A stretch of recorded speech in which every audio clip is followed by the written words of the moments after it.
On va parler d'un autre dossier, Président Baola. Il y a que depuis quelque temps, au niveau international et surtout en rapport avec l'Afrique, un certain Vincent Bolloré a des problèmes. Ah, vous n'avez pas été chiche, égoïste. Ouais. Je veux sortir un petit dossier. Je ne suis pas venu avec beaucoup de dossiers. Oui, mais sortez-en quand même. Quand je vous vois avec ce sac, je sais qu'il y a toujours des dossiers. Un petit truc quand même. Hein. Ouais. On vient quand même, ça, on appelle ça le début du commencement. Voilà un document ici. Ce document parle de la caméra. Oui. Voilà comment ils ont tué l'économie du transport.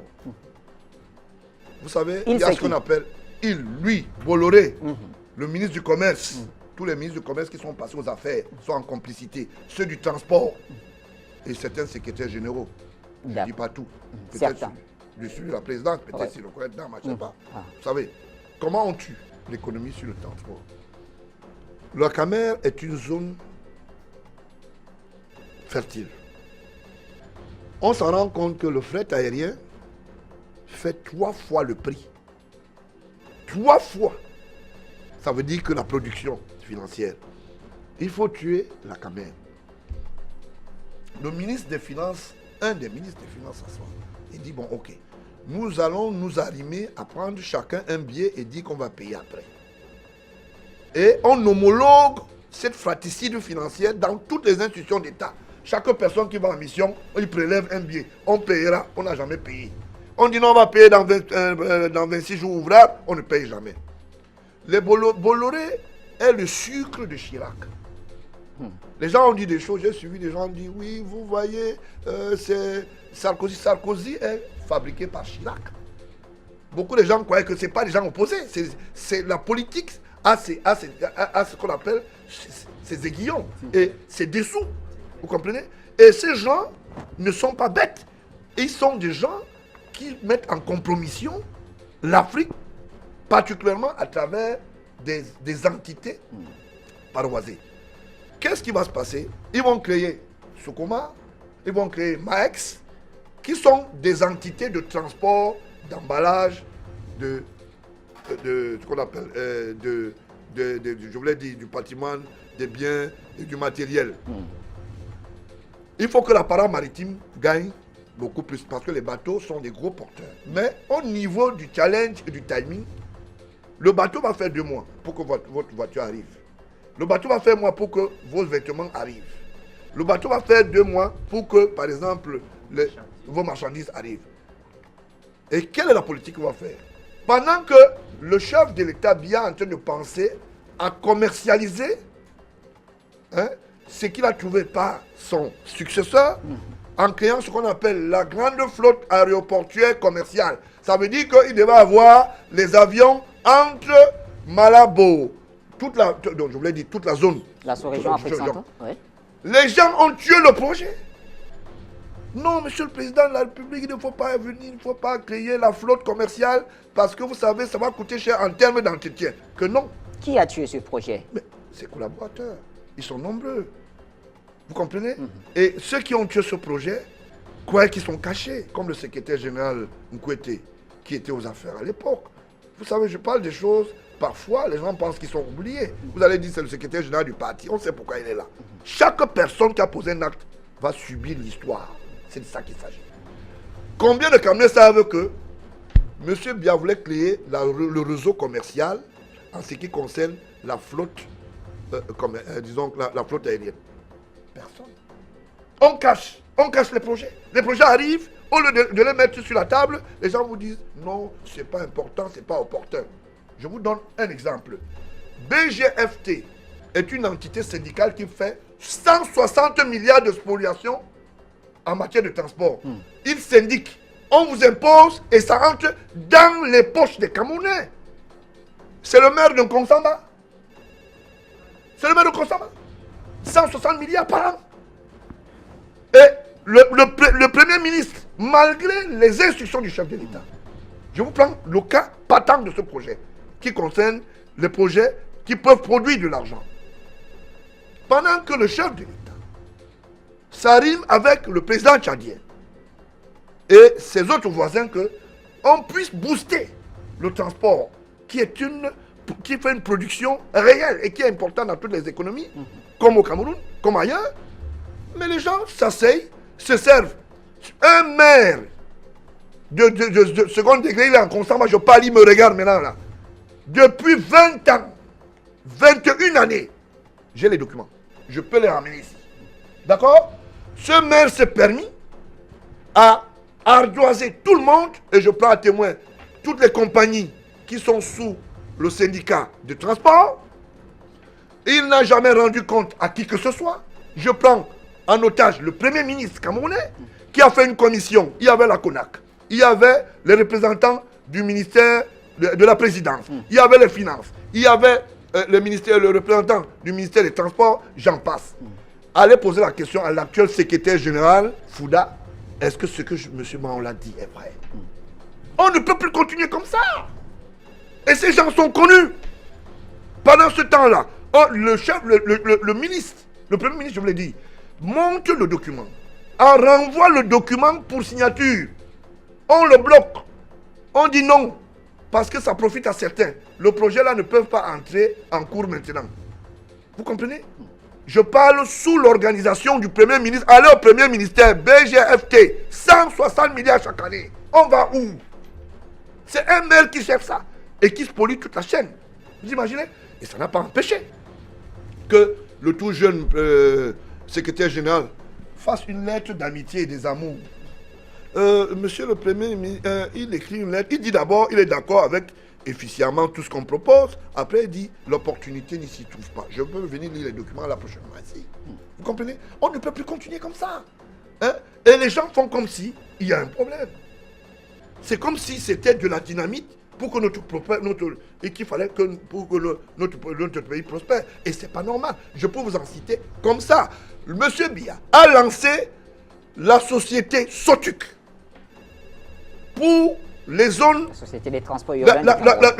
A lancé. Et je vous parle, c'est les plans qui ont été sur le quinquennal, au strict respect de son prédécesseur.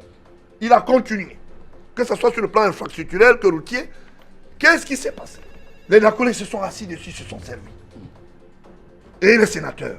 Personne n'en parle. Parce que c'est pour les beaux yeux des gens. Vous comprenez? On ne peut pas continuer comme ça. Il a fait l'homologation universitaire. Où le seul courageux encore qui a essayé un peu ces femmes, il a fait des projets universitaires montés de sa propre main. J'ai des documents. Moi, je parle avec les documents. D'accord. Il a monté ces projets. Aucun de ces gars n'a accepté, pardon, de ces messieurs, n'a accepté, homologuer, c'est-à-dire ces projets. L'histoire de Kribi dont on parle, c'est Moutazé qui a fait échouer ça. Vous allez investir, nous sommes à moins 9 rames. 9 rames, ça veut dire quoi? Le bateau porteur ne peut pas accoster. Nous avons un port fluvial qui est important. Le port du chantier naval à Limbe, qui est à 14 rames. C'est le plus grand port maritime africain en termes d'accostage, en termes de rendu. D'accord? Personne ne veut en parler. On dit maintenant plutôt que non, ça appartient à certaines personnes, c'est la zone anglophone, c'est ceci. Parce que les gens font ça sciemment. Ils ont tué ça. Le seul gars qui pouvait intervenir là-dessus, qui a bâti les flottes, qu'on appelle les flottes paramaritimes, il est en prison à New Delhi en train de pourrir. Formidable. Il est en train de pourrir là-bas, il est là-bas pourquoi? Parce qu'ils ont décidé. Amadou Ali a décidé, Tifenoni a décidé, parce que c'est comme ça que ce pays se porte. Alors, vous avez parlé tout à l'heure du port de Kribi, président Baola. Dans ce port de Kribi, par quelle alchimie est-ce que M. Bolloré a eu la constitution? M. Bolloré a deux quais là-bas. Je parle sous le contrôle du ministre du Transport, Bibé, qui a trouvé ce dossier là-bas. Vous comprenez? Est-ce qu'il les exploite? Non. Est-ce qu'il les exploite? Quand il y a appel d'offres, il court, il occupe l'espace. Il est venu en pleine télévision, je vous prends tous à témoin. Il y a 50 milliards que je vais investir au port, dans les ports. Je continue à attendre jusqu'à maintenant. Je ne sais pas si les 50 milliards se baladent entre la France, sa chambre et le Cameroun. J'étais le premier à dire qu'il sera interpellé. Parce que ce monsieur, il est en prison. Parce que même en France, il n'aide pas les gens. C'est ce qu'il fait dans la défiscalisation. Vous savez comment ça fonctionne? Bolloré achète les bateaux aujourd'hui. Dans 30 mois, il les revend. Vous comprenez? Et quand il les revend au plus offrant. Maintenant, qu'est-ce qui se passe? il tient en otage 3 ports. Le Cameroun, Pointe-Noire et la Côte d'Ivoire. Où il a impliqué le sommet de l'État à travers des paradis fiscaux. Comme en Côte d'Ivoire. Vous pensez que le président Ouattara va faire quoi? Il a les mains liées. C'est son épouse qui gère la logistique paramaritime, qui gère la logistique infrastructurelle. On va aller où avec ça? Quand vous regardez du côté de notre ami du Congo, sans vexer n'importe qui, on sait ce qui se passe. Je l'affirme. Quand on regarde au Cameroun, il y a quelques complicités qui se trouvent avec notre ami Marafa, qui a bien discuté avec lui et qui continue à gagner dans les paradis fiscaux. Vous savez, ces gens, c'est des grands. Vous savez, c'est très compliqué en ce qui concerne le Cameroun. Donc, nous sommes dans une situation quand même... Donc, en réalité, je ne voulais pas vous présenter pour vous dire l'histoire. Bolloré ira en prison, comme je l'avais dit. Je l'avais dit il y a longtemps. Que vous vouliez ou pas, Bolloré ira en prison parce qu'il est temps qu'il aille en prison. Il a servi à quelque chose politiquement et il est la mauvaise pilule dans la chaîne aujourd'hui. Et en politique, quand vous ne servez plus à rien, on vous oublie au carrefour. Oui. On vous dit, bon, monsieur, là où vous êtes là, vous avez omis, on n'est plus avec vous. C'est bon. C'est comme ça que les auditions ont commencé. Parce que le prochain président français a pour mission, après Macron, de le faire disparaître des affaires. C'est ça qu'il s'agit. L'histoire du port ici, dont j'ai regardé comment ça se passe. La terminale. Douala International Terminal. C'est Bolloré qui est patron. Mais oui. Bolloré a voulu même s'impliquer dans l'histoire de la SGS. Si le chef d'État ne frappait pas la main sur la table, on n'en serait pas là. Vous comprenez? Donc, que vous voulez... Comment vous expliquez quand même, Président Baola, qu'à chaque fois qu'il y a l'occasion, le chef de l'État le reçoit quand même en grande pompe? Non, je suis désolé, je vais vous dire comment ça a été organisé. Il y a une société qu'on appelle Nécotrans. Oui. Je vais vous dire, il y a un jeune qui pavoise les chemins, les rues de Douala, qui vend les armes du côté de Berthois, illégalement, parce que j'y suis dans le même, je connais de quoi je parle, les armes de chasse et les quelques cartouches. J'espère que le ministre Atangandji va lui mettre le poignet au collet. Après cette édition, bien sûr, comme je parle là, il a été PCA. Vous comprenez? Et ils sont dans une maison de l'État. Ça veut dire que c'est du côté de Bonadio. Hein? Qu'est-ce qui se passe? Ça a été racheté 3 fois par le même propriétaire. Ça veut dire qu'ils changent juste de nom. Ils disent, nous revendons à tel. Et c'est la même personne qui est acquéreur. Vous comprenez? Là, on parle toujours de Nécotrans. Donc, voilà, non, je suis dans Nécotrans. D'accord. Nécotrans, qui est une firme qui avait fait beaucoup de bonnes choses. Il y a quelqu'un qui s'est suicidé à travers un comprimé. Je ne sais pas pourquoi il était mort et il faisait beaucoup de bruit. À l'époque, c'était avec le DG Emmanuel Etoundi. Il disait qu'il était le plus fort paramaritime, il faisait quelques voyages du côté du sud. Mais il n'arrivait pas au village parce que quand le président le regardait, il venait dire, monsieur, vous remontez la colline parce que je ne veux pas vous recevoir ici. Bon, ça a paru quand même que, en fait, c'est une société qui fait dans beaucoup de choses. Toujours dans Afrique Média. J'avais dit que le premier terrain fossile, ça serait l'Est. Oui. Et les premières armes sont entrées par l'Est. D'accord? Je vais remercier le fait que c'était la police qui avait fait la première trappe. Hein? Nous ne pouvons pas nier cela. Mais maintenant, après ça, les gens se sont fendus en copains. Bolloré a des amis dans l'administration. Vous comprenez? Le dernier ami qu'il avait très proche, c'est Mbengo. Vous comprenez? Tous les ministres de transport, d'ailleurs j'ai interpellé Bibé là-dessus, que comme Bolloré a assis son lit et il fait des magouilles, comment un fonctionnaire qui va donner une autorisation à Bolloré pour une prestation se retrouve en France dans les armoiries de Bolloré, il mange de la salade, il revient, il est en mission, officiel, l'État paye et on le voit tranquillement, on lui offre quelques cravates et officiellement, faites un tour à la direction de la paramaritime du côté du ministère du Transport. Il y a les petits-enfants, ils mangent hein, bien, vous les voyez tranquilles. Quel est l'état des relations entre M. Bolloré et le président de la République du Cameroun? Je crois que c'est une promesse non tenue. Et monsieur bien n'aime pas quand on invente des choses qui n'ont rien à voir soit lui. Je le mets en défi qu'il passe encore par là. Et c'est monsieur c'est ce monsieur, dont le président du conseil d'administration, et un certain nombre de personnes qui ont négocié pour qu'on reçoive Bolloré, parce qu'il a tiré ses chaussures fatiguées et ses talons à l'époque. Mais maintenant, cette relation est hostile. C'est plus une relation importante. Alors, je prends ce dernier pan. Quand vous dites que cette relation est hostile, c'est plus important. On se souvient quand même, vous et moi, en tant que Camerounais, qu'il y a eu quelque chose à travers Camraï, le fameux accident d'octobre, cet octobre noir de 2016. On sait que beaucoup de familles ont été endeuillées. Vous savez pourquoi je souris? Non, parce que vous avez déjà... Vous voyez où je vais en venir. Bolloré n'est pas propriétaire de Camraï. Et il est actionnaire majoritaire. Il n'est pas actionnaire majoritaire. Comment vous l'expliquez? C'est un Camerounais qui est actionnaire majoritaire. Qui est ce Camerounais? Il est en prison. De qui parle-t-on? Je sais de quoi je parle. De qui parle-t-on? Celui qui est son meilleur ami qui lui a dit créons Camraï. Entre vous et moi, on comprend de quoi il s'agit. Mais il y a aussi les téléspectateurs qui veulent nous comprendre. Ah, d'accord. Okay. Ouais. Celui-là, actionnaire majoritaire. Ouais. Et je voulais dire un bonjour particulier à M. Bouka. Je ne sais pas s'il est encore à la douane.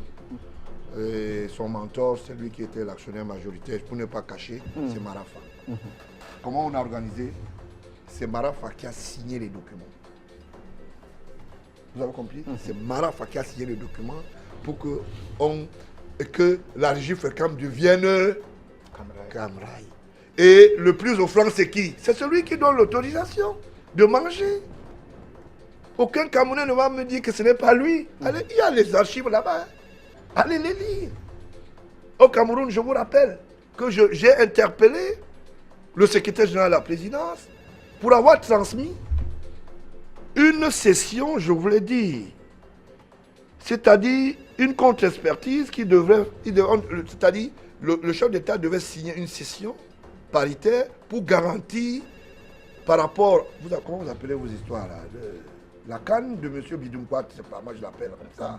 C'est la canne organisée par le Cameroun. Par le Cameroun. 2019. 2019. Oui. Je vous rappelle que monsieur, comment on l'appelle, Bidunkwat peut imaginer, ne peut pas imaginer qu'on est au courant qu'il est avec Mila Roger. Non, j'espère que je ne blesse pas les intimes au quartier et que Japoma se porte au brûlot. J'ai reçu la famille de Japoma jusqu'à 3 h du matin dans mon domicile à Bonapiso. Je parle sur le serment de tous mes collaborateurs. Bon, alors on prend les appels. Patrick Wanguin, bonjour. Bienvenue à la ligne rouge. Et bien sûr, vous avez réclamé le président Baonla, il est là. Il vous écoute. Bonjour à toi, mon très cher frère Bachir. Vraiment, je te félicite pour cette initiative. Hein. Ça prouve vraiment le talent que tu as d'aller chercher très loin des hommes importants et surtout les hommes qui ont les dossiers et les vrais documents. Bonjour à tous les téléspectateurs d'Afrique Média de par le monde. Bonjour à tous les standardistes et techniciens. Bonjour à tous vos panélistes et plus particulièrement à M. Baonla. Monsieur Baonla, je ne serai pas long et vraiment c'est un plaisir de vous avoir sur le plateau. J'ai 3 questions. La première serait la suivante. Concernant notre pays, où nous devons faire face contre les prédateurs de l'intérieur et ce que j'appelle effectivement le front de l'extérieur. Après vous avoir suivi longtemps sur plusieurs médias et noté avec précision vos dits, vous avez déclaré très souvent, et je vous comprends parce que vous êtes fils du chef de l'État, vous trouvez que en fait votre papa est pris en otage, c'est-à-dire ce sont ses collaborateurs qui font du mauvais boulot. Mais vous êtes chef d'entreprise, monsieur Baonla. Je vous pose la question en tant qu'homme politique. Vous êtes chef d'entreprise. Alors, quand le manager fait des erreurs de management pendant longtemps, à qui revient la faute? Je veux dire, la grande faute revient à qui? Ça, c'est la première question. La deuxième question serait la suivante, monsieur Baonla. Face à la situation actuelle de précarité sociale que vit le Cameroun et surtout les foyers de tension que nous avons dans 3 zones géographiques du Cameroun, pouvez-vous me dire ce que le président Paul Biya, qui est votre papa, est encore en capacité de faire? Et si oui, qu'est-ce qu'il prévoit faire pour véritablement amener les Cameroun à l'union, des Camerounais autant pour moi, à l'union des cœurs? L'union des cœurs qui est hyper important aujourd'hui. Qu'est-ce qu'il prévoit faire et qu'est-ce qu'il peut faire réellement aujourd'hui? Parce que plusieurs fois, j'ai entendu, du moins à travers Afrique Média, que le président ne reçoit plus d'informations, de véritables informations. Du moins, si il reçoit, sont des informations erronées. Dites-nous, s'il vous plaît, qu'est-ce que le président aujourd'hui, quelles sont les marges de manœuvre, qu'est-ce qu'il compte faire et qu'est-ce qu'il peut faire? Pour chuter, troisième question, vous avez appelé pendant longtemps, et ça je l'ai salué, la diaspora camerounaise de rentrer investir dans ce cher pays-là. Vous, comme moi, savez qu'il y a des milliers d'industriels camerounais, à grande majorité aux USA et en Europe. Alors, connaissant le degré, du moins, quasiment la quasi-absence de justice au niveau du Cameroun. Vous savez que beaucoup sont arrivés, sont cognés les têtes. Et moi qui vous parle, je ne fais pas exception de ceux-là qui ont été quasiment déçus, même si on reste camerouno-optimiste. Je reste camerouno-optimiste. Qu'est-ce que vous prévoyez faire, effectivement, afin que cette diaspora-là puissent rentrer, les médecins, les ingénieurs, pour industrialiser le Cameroun? Qu'est-ce que vous comptez faire de manière concrète pour empêcher que certains prédateurs de l'intérieur continuent à tuer les projets, dans l'œuf des projets qui sont mis sur pied ou alors qui sont en train d'être mis sur pied par la diaspora au niveau du Cameroun? Et bien entendu, si votre papa ne candide pas aux prochaines élections présidentielles, serez-vous candidat? Parce que d'après mes recherches, vous êtes président d'un parti appelé les Républicains. Et pourquoi même les Républicains? Pourquoi pas les Patriotes? Parce que les Républicains me rappellent un parti politique français créé par Nicolas Sarkozy. Merci vraiment et j'attends vos réponses avec impatience. Merci pour votre présence. Merci Bachir. En avant Afrique Média. Merci. Merci pour vos questions. Patrick Kouanguin, alors c'est vrai qu'il y a d'autres au standard. Qu'est-ce qu'on fait? Vous répondez d'abord ou bien on prend d'abord les appels? D'accord, on va prendre d'autres appels rapidement. Ceci est déjà noté. Et donc, quelqu'un d'autre est au bout du fil. Allô, bonjour. Docteur Pouet, bonjour. Oui, bonjour, Bachir. Bonjour à tous vos invités. Oui. Et singulièrement, bonjour à M. Baonla, dont je suis très souvent les vidéos à travers YouTube. Et c'est justement parce que je l'ai vu, il est en ligne aujourd'hui, je me suis dit, j'ai saisi un peu l'occasion de lui poser quelques questions. Bon, M. Baonla, oui, comme je disais tantôt, n'est-ce pas, je vous suis assez souvent et vous faites des révélations assez intéressantes. Et dans toutes ces révélations, vous semblez toujours déculpabiliser le président de la République, M. Paul Biya. Mais en fait, c'est votre droit le plus absolu. Et ma question est un peu semblable à celle de Patrick, autant pour moi, qui a appelé tantôt. Moi, je vous demandais de poser la question de savoir pourquoi M. Biya, notre président, ne se débarrasse-t-il pas de toute cette équipe? Parce que quand j'entends certains noms, quand j'étais tout petit, c'était les mêmes noms. Et on a l'impression que, le Cameroun, la roue s'est arrêtée de tourner au Cameroun. Parce que, il y a en fait, c'est toutes des vieilles personnes qui sont là. Or, la population est à 60% de jeunes gens. Quand est-ce on va amorcer un renouvellement de l'équipe? Prenons le Sénat. Le Sénat est continuellement constitué de vieillards. Quand est-ce que les jeunes auront une chance de montrer ce qu'ils peuvent? Et quand vous déculpabilisez M. Biya, mais je me pose également la question, est-ce que ce n'est pas lui qui choisit ses collaborateurs? N'est-il pas le premier responsable? Parce que c'est ça qui me chagrine toujours dans vos révélations. Merci.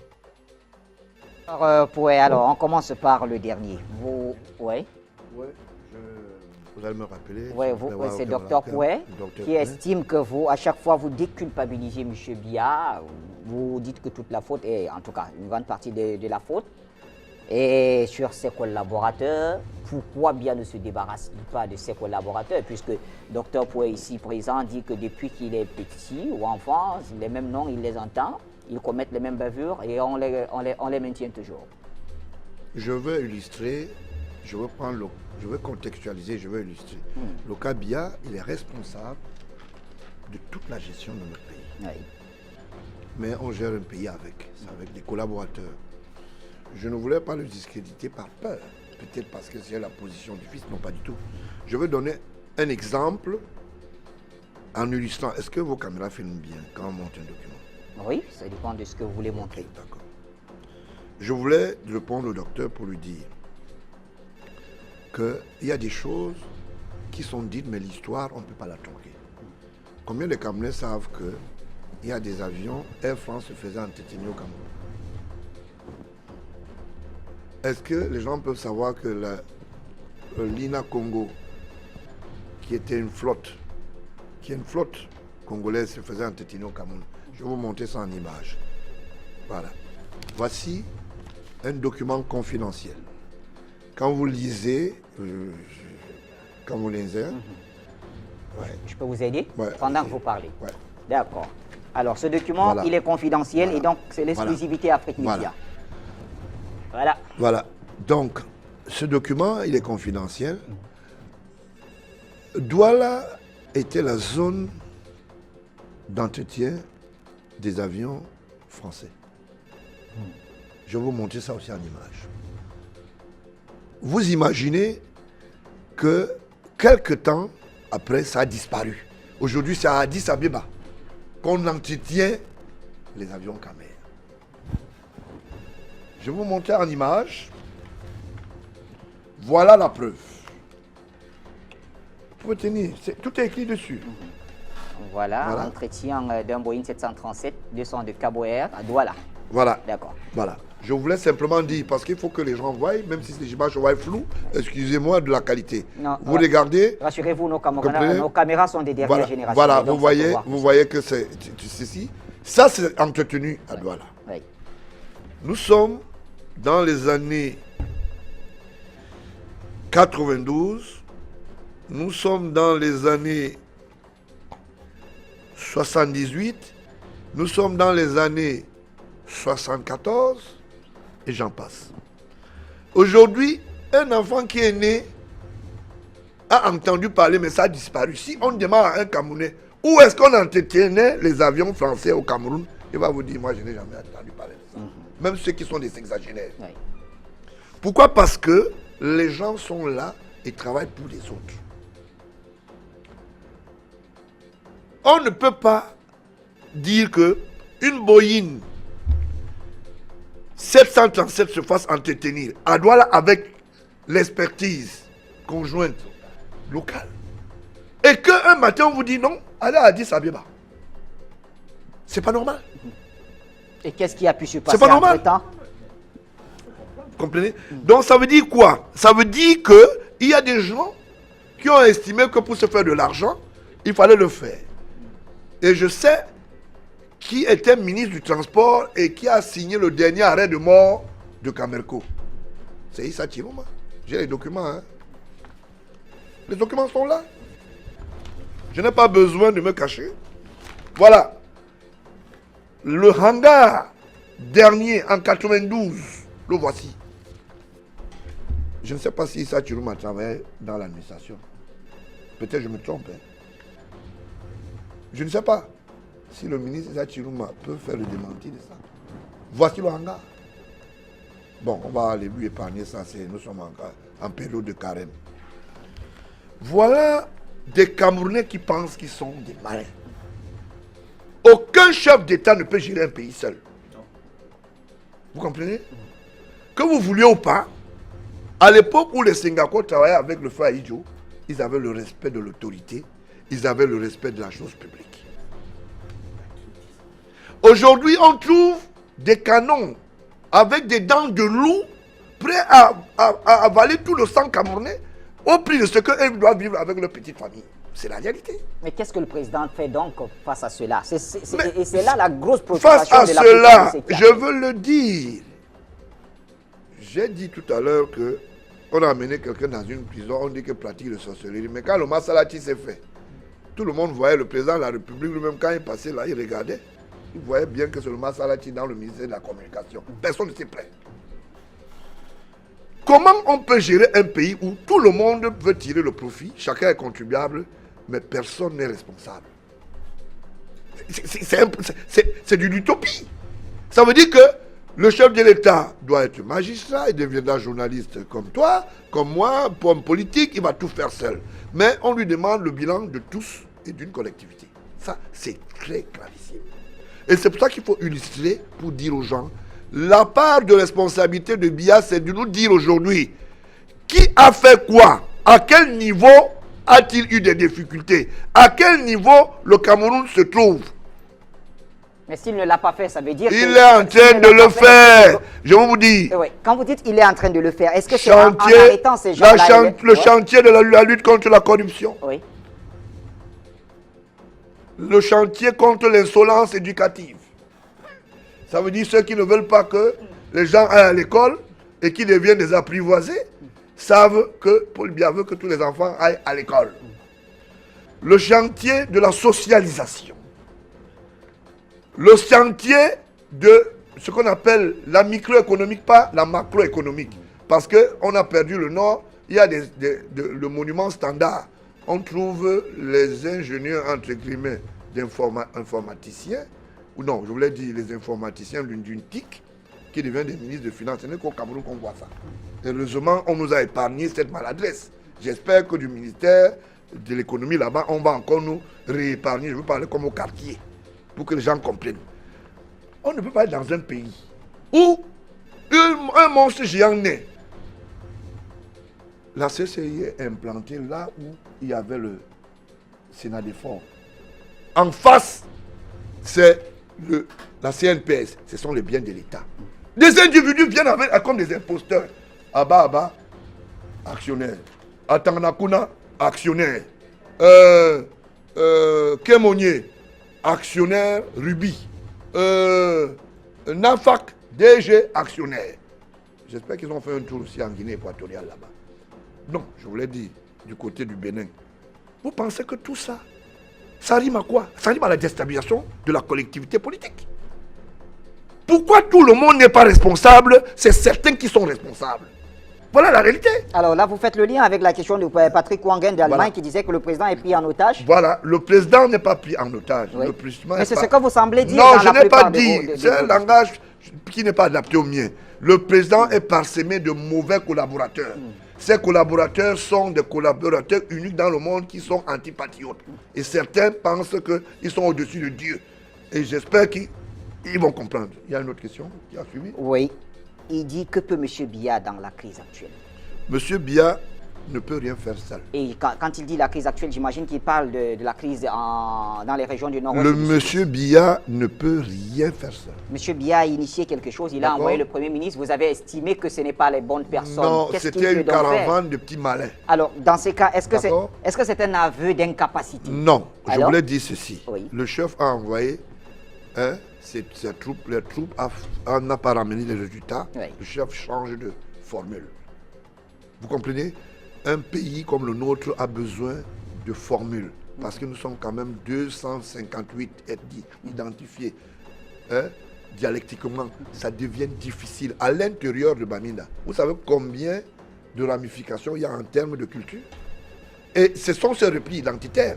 Un Bakweri, ou un bonhomme de Batibo, ou bien, je voulais dire, de Bamenda, ne pense pas comme celui de Limbe. Chacun est dans ses rituels. Tout à fait. Et regardez le nombre de chefferies qu'il y a. Chaque chefferie, c'est une pensée. Chaque chefferie, c'est une façon de faire. Et c'est ça qui est très dangereux dans notre pays. C'est vrai que les plus grandes chefferies, qui sont de ce côté-là, sont en train de pétir aujourd'hui. Regardez par exemple aujourd'hui l'histoire Boko Haram, c'est deux grandes chefferies. Le chefferie Peul, le chefferie Aoussa. C'est eux qui écument le Nord. Et vous avez vu qu'à un moment, les gens se sont assis, ils ont dit, ça ne rime à rien. C'est vrai qu'il y a encore quelques points d'achoppement, mais nous voyons quand même comment est-ce que la paix commence à s'installer. Vous comprenez? Ça veut dire que les gens, les chefferies, ont dit non. Jouez leur rôle. Maintenant, quand tu arrives du côté de Nord-Ouest et Sud-Ouest, il se pose un problème sérieux. L'ancien Premier ministre je voulais dire, Achille Achou a fait une proposition au chef de l'État qu'il fallait abroger la constitution des chefferies et qu'il fallait créer des armoiries plutôt politiques. Ça crée un problème sérieux. Est-ce que vous savez qu'il y a des chefferies qui ne sont pas légalement installées, mais qui riment et qui existent? Le chef d'État venait de lever cela. Je voulais dire un bonjour à Tanganji, qui est mon contradicteur d'en face, mais c'est quand même quelque chose qui est arrivé. Vous comprenez? Et ça, je respecte ça. Vous comprenez? Parce que quand vous n'avez pas ce qu'on appelle les nœuds gordiens, vous ne pouvez pas avancer. Paul Biya ne peut pas gérer ce pays seul en tant qu'entité chef d'État ou président de la République. Comment peut-il cela donc se cette tombe. crise? La seule chose, j'ai dit, il y a des propositions qui ont été faites. Moi, j'ai fait des propositions principalement, d'autres Camerounais avec. J'ai dit, il faut un débat intergénérationnel. Il faut que les gens soient en rang paroisé. Ceux qui sont de la gente jeunes peuvent être interpellés par des jeunes interlocuteurs. Ceux qui sont des penseurs en retraite définis et ne veulent pas partir, doivent penser à partir. Et je vous dis ici, dans ce média, M. Biya pense à sa retraite. Alors, vous comprenez? Oui, et il aimerait et il estime qu'il n'ira pas se confondre dans cette histoire de je m'en vais en exil. C'est pour cela que sa bataille, c'est la restauration, l'équité, la paix, la préservation et le respect des mœurs. Alors, je retiens quelque chose, la paix. Et la paix, vous avez parlé d'un certain nombre, il faut qu'il y ait des échanges pour régler cette question de la crise. Alors, ça veut dire que vous faites partie de ceux qui font la promotion du dialogue comme solution à la crise en région. Oui, effectivement, je le fais tout le temps quand j'en ai l'occasion et je le fais. Nous allons descendre sur le terrain, nous, dans le cadre du Parti républicain, nous allons faire un calendrier pour que nous puissions descendre. Parce qu'on n'attend pas qu'on nous donne de l'argent dans les caisses publiques. Mais là, ça devient une action singulière. Elle n'est pas singulière. Comment l'État peut donc dialoguer? Comment est-ce qu'il peut organiser ce dialogue? Oui. L'État, c'est nous tous. Alors, comment est-ce qu'on peut organiser ce dialogue? Nous allons descendre sur le terrain. Maintenant, pour descendre, si, à très grand souhait, cette démarche peut être homologuée et officialisée, qu'il y ait une implémentation publique, d'accord? Ça, c'est le bienvenu. Parce que moi, je suis contre ceux qui pensent que nos jeunes frères doivent mourir. D'accord, sur le terrain. Le soldat qui tombe, c'est pas bon. Vous comprenez? Personne n'ira gérer un Cameroun hostile. Et ça n'intéresse pas Paul Biya en tant qu'entité politique, chef de l'État, président de la République. Vous comprenez?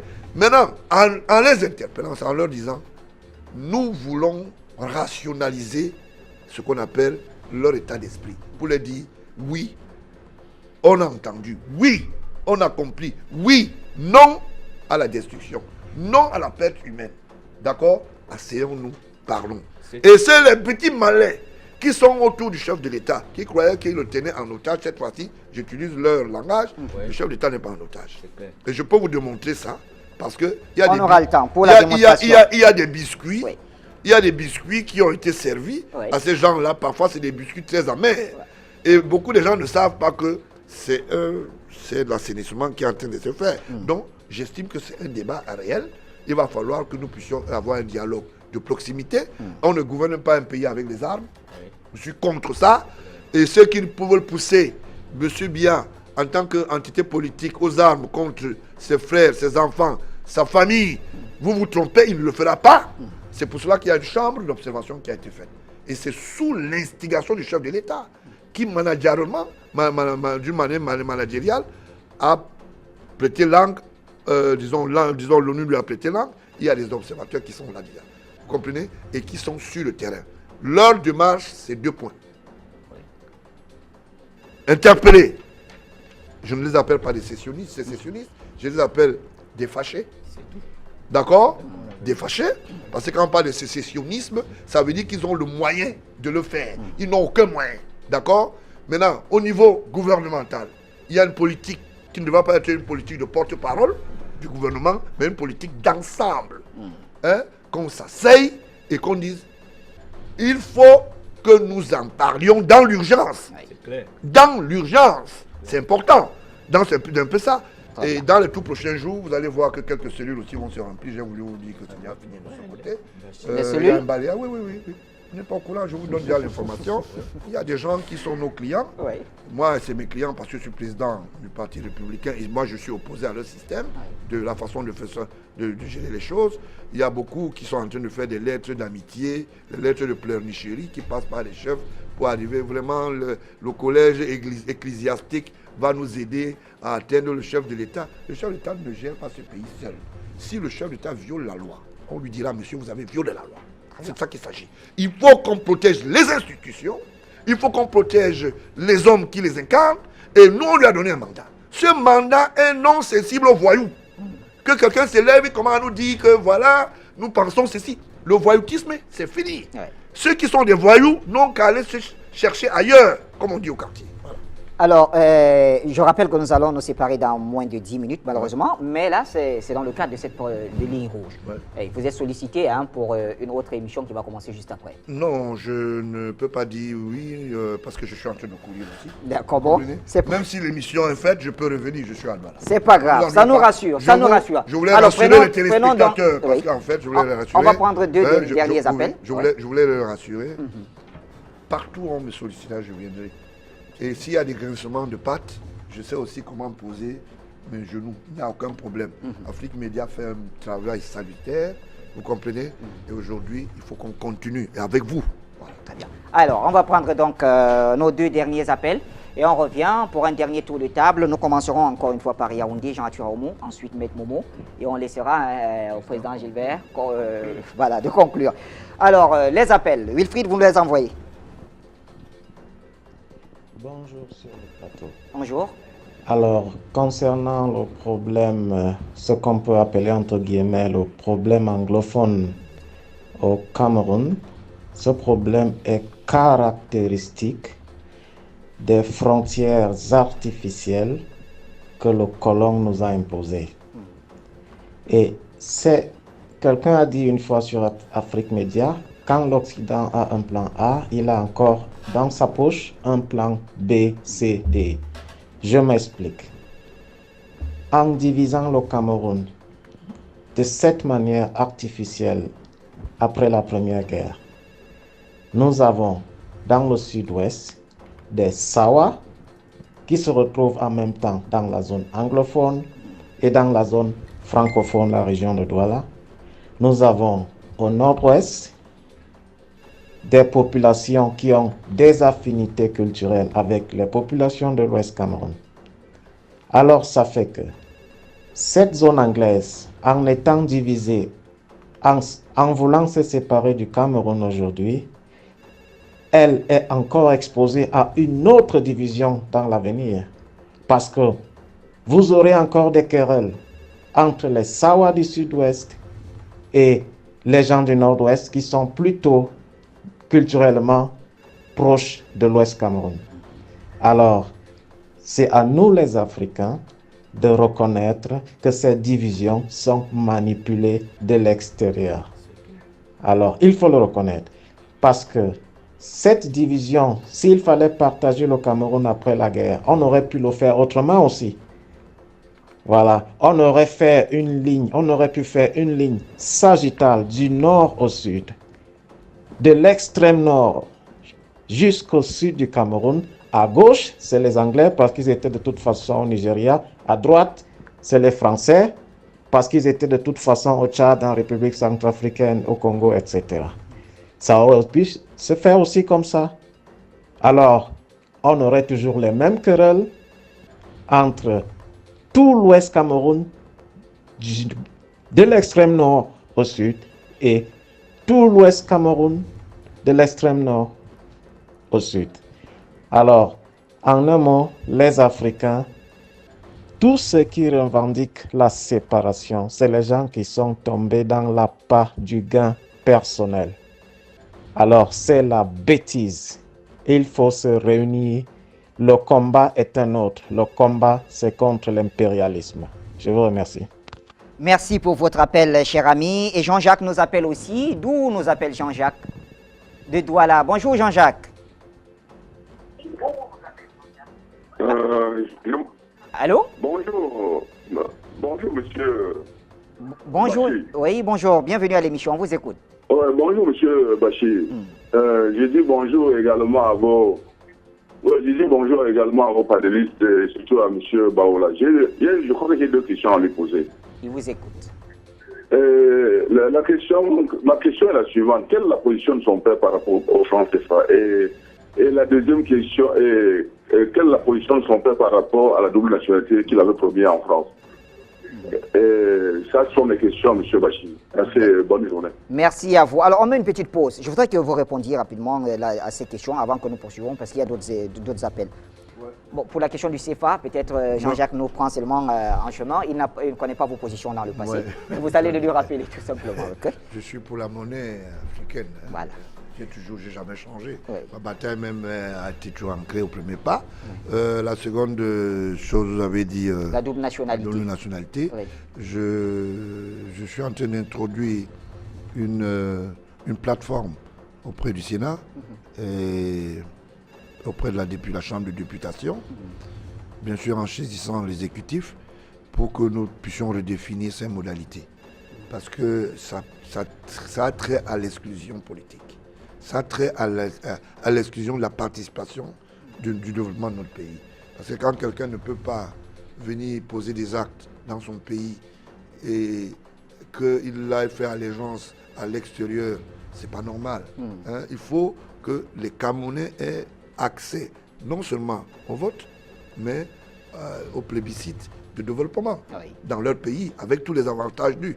Et je pense que c'est un débat qui va être clos bientôt parce que le test a été fait, j'ai pesé de tout mon poids. Oui. Je n'ai pas demandé un radis pour ça, pour que les gens puissent voter. Il y a les élections passées où les gens ont voté. Ce n'était pas vraiment l'agglomération faite autour du politique, ou bien des unes, mais c'était quand même une vision. Oui. Donc vous comprenez. Donc, il faut qu'on comprenne que bientôt ça serait balayé et nous allons en débattre. Parce que c'est difficile de servir 2 pays à la fois. Oui. Et le Parti républicain s'est donné le mentor. On a saisi le chef de l'État, on a saisi certaines institutions, ne vous ennuyez pas. On va en débattre et nous comptons sur la bonne moralité du système politique du renouveau. Voilà. Très bien. Et je rappelle qu'il y a 2 questions que j'ai gardées. Vous les répondrez, ce sera à la fin. Et c'est parmi les questions de notre ami Patrick Kwangan. Pourquoi les Républicains et pourquoi seraient vos candidats? Ça, c'est à la fin. On va répondre tout à l'heure. Qui d'autre nous appelle? Allô, bonjour. Oui, bonjour Bachir. Bonjour aux invités. Bonjour. Ah, il me semble que c'est Émilie depuis l'Allemagne, c'est ça? Oui, c'est Émilie depuis l'Allemagne. D'accord, soyez les bienvenus. On vous écoute. Oui, sur Facebook, je suis Soleil d'Afrique. Oui, là, vous allez vous rappeler. Tout à fait. Oui. Ok, je n'ai pas grand-chose à dire, mais j'aimerais seulement interpeller mon frère Bahong là, parce que je suis camerounaise, je vis en Allemagne. Vraiment, lui, j'ai vu ses vidéos et tout ça, je l'encourage beaucoup parce qu'il nous dévoile beaucoup de choses. Mais j'aimerais lui dire, cher frère Bahongla, pardon, vous avez la possibilité de pouvoir dire des choses au président. Nous souffrons ici en Europe pour pouvoir nourrir nos frères, nos parents. Nous souffrons beaucoup. Bachir, les gens qui font les démonstrations ici, vous imaginez les Camerounais qui sont en Allemagne, en Belgique, en France, en Suisse, partout. Si on s'associait, le président ne pouvait plus mettre le pied ici en Europe. Mais nous n'acceptons pas ça. Imaginez, nous sommes des milliers, mais on ne s'est jamais associés. Si on souffre, on est en mesure même de porter n'importe quoi pour envoyer l'argent au Cameroun. Mais, monsieur Bahong, mon cher frère, essayez de dire au président, on voit les gens, les collaborateurs. Il y a un qui était à la SCDP, ici au Carrefour Agip. Le monsieur, le directeur, là, il vient, ses enfants sont en Belgique tous les jours, sa femme vient en Belgique tous les jours. Elle a plus de 5 portables, les grandes marques. Hein? Et comment je vais dire ça? Ça dit quand elle fait les achats ici,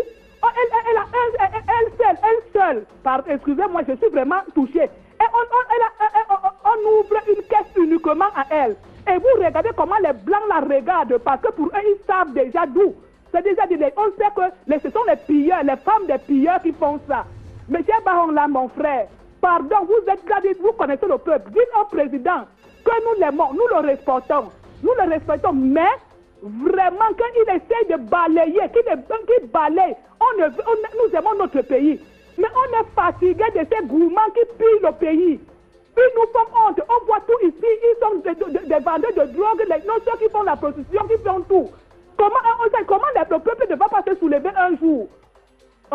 Bachir, excusez-moi, bonne journée. Hein. Je suis vraiment un peu choqué, quoi. Merci, Émilie Soleil d'Afrique. Alors, président Baola.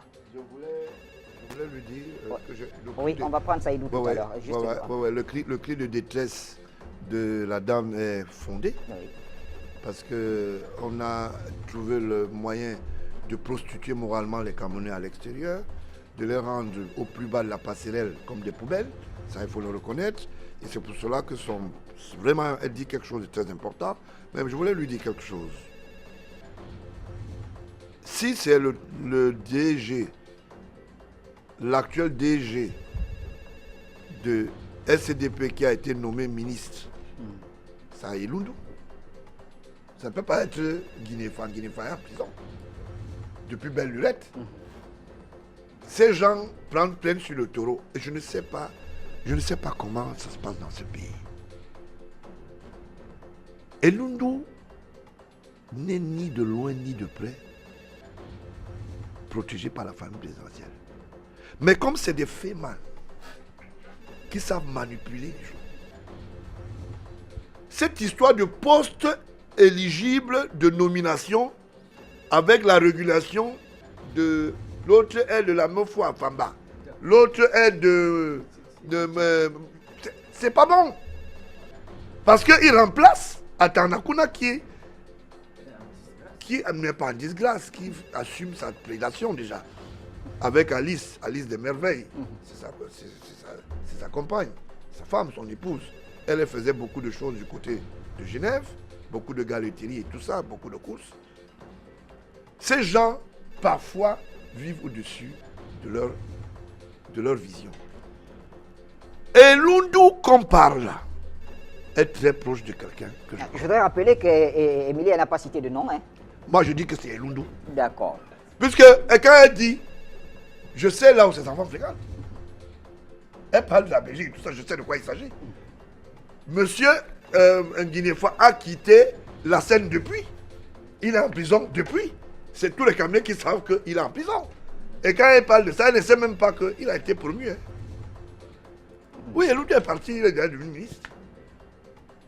Qu'est-ce que Lundu a laissé du côté? Ce sont ses frères qui construisent les barrières de la SCDP. C'est Lundu lui-même qui est le géofrontier. Ça dit, je ne comprends pas ce pays. Parfois, je reste me demande, ces gars, ils arrivent comment? C'est la dernière classe. Elle dit que c'est le DG qui a été récemment nommé. Voilà. Ouais. C'est dit que c'est Lundu. J'aimerais que je dise à ceux de ma famille que ces gens qui nous fréquentent sont dangereux. Quand ils viennent là, c'est des malins. Et Lundu se cache derrière un certain nombre je vous l'ai dit, de casseroles. Et ils pensent que dire bonjour à un membre de la famille, ça veut dire qu'il est protégé. J'ai bien dit que c'est Lundu. Et Lundu est un prédateur. Ah, et ça, c'est vous qui le dites. Hein? Mais je le dis parce que je l'assume. D'accord. Quand on parlait de lui tout à l'heure, la dame a appelé. Hein? Sa femme marche avec 8 portables ou 5 portables. Ça me dit absolument rien. Ce monsieur a changé son domicile par rapport à un compteur qui s'est brûlé. Il dit que non, c'est celui qu'on veut déjà le porter à tête. Vous comprenez? C'est le gars de l'homme de la CIA, le tout nouveau homme de la CIA. Vous connaissez qui c'est, non? Non. Tomdola. Ah. Oui, c'est la galette de Tomdola qui est passée. Donc c'est eux qui assurent les subsides. Parce que un part, un revient. Vraiment. Donc on fait passer, même le secrétaire général de la présidence, dans toute l'ignorance organisationnelle, ne sait pas que. Et Lundu est avec Belinga Iboutou, puisque c'est sa fabrication. Puisque quand il va au conseil d'administration, il est appuyé par le président du conseil d'administration, comme DG, M. Talba. Et dans ce groupe, on se retrouve que Lundu est parrainé et on chasse Guinée-Fa. Quand on chasse Guinée-Fa, il doit servir à un certain nombre de choses. Quand il est arrivé, tout le pétrole, tous les stocks de pétrole ont été donnés à un certain nombre de ministres, parmi lesquels un ami personnel, Saïd Aïrou, qui a Transcontinental. Et ça n'a pas empêché que le tout dernier marché de AES Sodel, je voulais le dire, a gagné. C'est le fils de Talba Mala qui est à l'exploitation. Il est venu, c'est un petit enfant. Prenons un autre appel. Vous avez compris que... Non, on prend un autre appel. J'ai mis quelqu'un en attente, malheureusement. On vient de me rappeler. J'ai compris. Saïdou. J'ai compris. Prenons M. Saïdou. On revient, ok? Allô, M. Saïdou. Bonjour, vous nous appelez depuis la ville de Garoua. Désolé de vous avoir fait attendre ici. On voulait avoir certains éléments, bien sûr, de notre invité du jour. Alors, Président, on écoute notre téléspectateur. On va voir ce qu'il a à dire. D'accord. Saïdou, vous avez l'antenne. Oui. Bonjour, monsieur Bachir. Vous savez que monsieur Saïdou, l'un des premiers téléspectateurs d'Afrique Média. Dans la région et je suis très heureux de revoir aujourd'hui mon président, monsieur Gilbert, qui à un certain moment s'est un peu effacé de l'écran. Nous le retrouvons aujourd'hui et nous sommes vraiment très heureux de le revoir. Et il nous reconforte vraiment dans nos peurs, dans nos inquiétudes. Et je voudrais l'encourager de continuer dans ce sens-là parce que ils sont rares ceux-là qui pensent au Cameroun au jour le jour comme lui. Et je voudrais lui dire que nous l'attendons ici à Garoua pour la mise en place de ce mouvement politique. Et je voudrais en passant avoir ses coordonnées pour qu'on puisse être en contact. Moi, étant membre du bureau de l'antenne de Garoua de la jeunesse patriotique du Cameroun, je voudrais que vraiment qu'on prenne contact parce que s'il y a des responsables dans ce pays de par leurs agissements, on sent que vraiment ils sont des adeptes de la déstabilisation de ce pays et il faudrait qu'on les dénonce à chaque instant. Et c'est très bien vraiment cette émission que vous faites aujourd'hui. Et monsieur Bachir, je vous souhaite vraiment un bon Ramadan. Et j'attends vivement les contacts du président Gilbert, que j'ai beaucoup aimé depuis la première. Alors, vous allez tout simplement laisser vos coordonnées au standard. Ok, vous laissez vos coordonnées au standard et ça va se faire. Il n'y a pas de problème. Merci, monsieur Saïdou, depuis la ville de Garoua, l'un des tout premiers téléspectateurs d'Afrique Média dans le nord. Tout à fait. On se rappelle de lui, même comme le président s'est attaqué aussi au Massalachi. Non, je n'ai pas dit on prend un autre appel. Allô? Allô, bonjour. Bonjour Bachir, bonjour le panel de l'Afrique Média. Tout d'abord, je tire un coup de chapeau au nouveau panéliste, M. Baron. J'apprécie beaucoup son projet politique et j'aimerais qu'il nous en parle mieux. Merci beaucoup et merci à Afrique Média pour le travail que vous nécessitez de faire pour la jeunesse africaine et le monde. Merci, vraiment merci beaucoup. Merci pour votre appel également. Ne vous en faites pas pour le projet politique du président Baonla. On l'aura en interview, entretien exclusif et il vous dira tout de ce côté-là. Pour le moment, il se penche sur la question de la crise qui secoue le Cameroun à travers ces petits biscuits, des petits noms qui sortent comme ça pour nous dire les prochains hyperviables. En tout cas, on va prendre un autre appel. Allô, bonjour. Bonjour Bachir, c'est Anderson depuis la Suisse. J'interviens pour la première fois parce que je n'ai jamais eu l'occasion d'être pris. Je profite de la circonstance ou alors de la présence de M. Baonla, le fils du président, enfin, d'exprimer mon ras-le-bol. J'aimerais vraiment qu'il... il me semble que la ligne s'est coupée avec notre ami de Suisse. Anderson, vous pouvez relancer dès que vous pouvez, dès que possible. En attendant, on va prendre quelqu'un d'autre. Comme je vous l'ai dit, il y a vraiment beaucoup d'appels.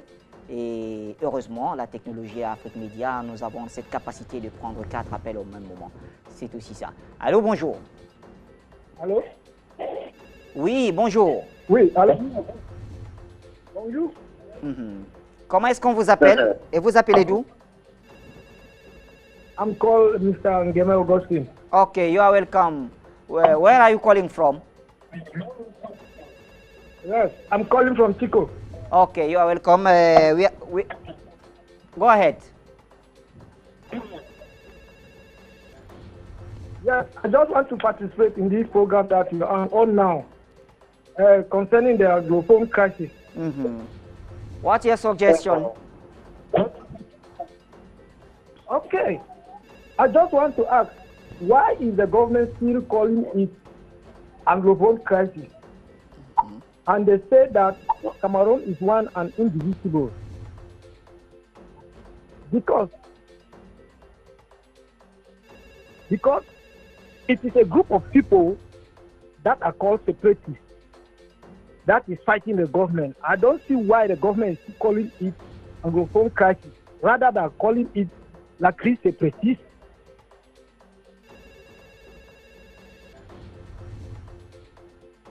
Alors, il me semble...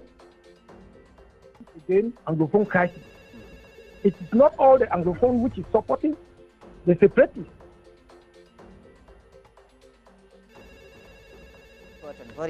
Ok, on prend Giresse et je reviens vers vous. Parce que ce qu'il a dit est très important, notre ami depuis la ville de Tiko.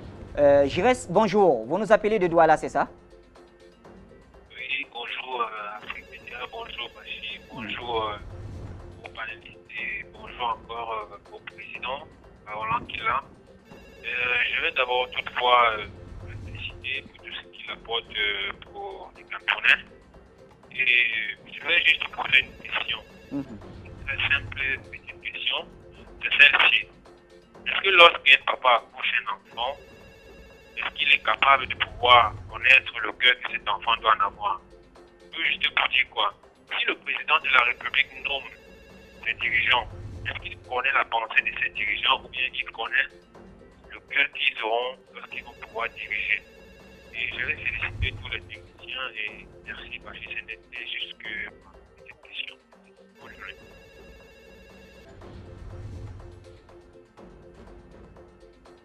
Très bien.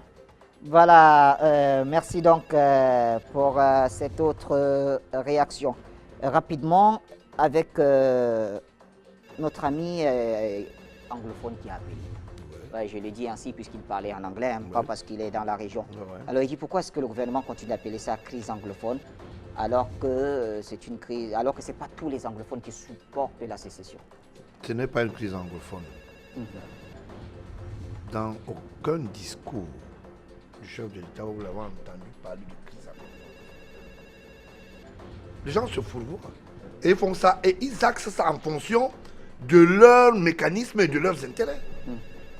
Ils veulent orienter, d'autres veulent être nommés et renommés, d'autres veulent rester à leur place. Hein? Il y a quelqu'un qui devait entrer dans la chambre sénatoriale, mais il n'est pas entré. Aujourd'hui, il est resté sur la plateforme du chancelier, celui qui va aller plutôt créer les ateliers de langagère.